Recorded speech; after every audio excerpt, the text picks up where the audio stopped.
সুপ্রিয় দর্শক, স্বাগত জানাচ্ছি চ্যানেল আর এর বিশেষ প্রতিবেদনে।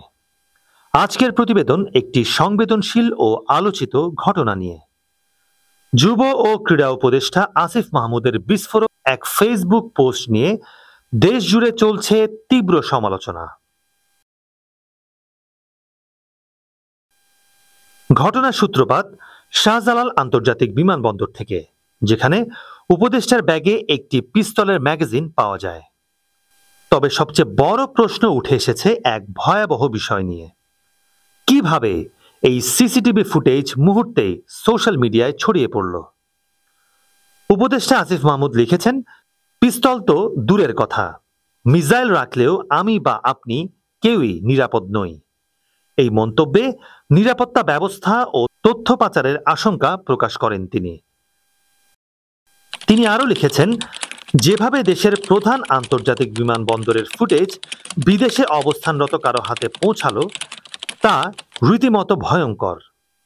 তিনি প্রশ্ন তুলেন, আমি যদি সরকারের থেকেও নিরাপদ না থাকি, তাহলে সাধারণ মানুষের জন্য কি বার্তা যাচ্ছে? এই ধরনের তথ্য ফাঁসকারীরা যদি সন্ত্রাসী বা বিদেশি গোয়েন্দা সংস্থার সঙ্গে সংশ্লিষ্ট হয়, তবে সেটা জাতীয় নিরাপত্তার জন্য এক চরম হুমকি।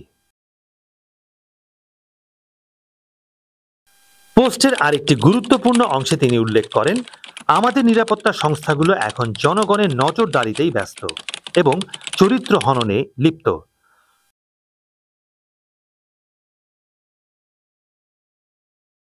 দুর্ভাগ্যজনকভাবে গণ আন্দোলনের কিছু তথাকথিত অংশীজন আর হাসিনা পুত্রের বক্তব্যে আর কোনো পার্থক্য থাকছে না।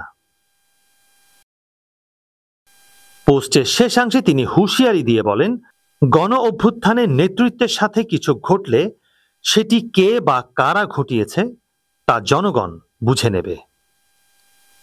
শেখ রায়হান, চ্যানেল আর এ নিউজ ডেস্ক।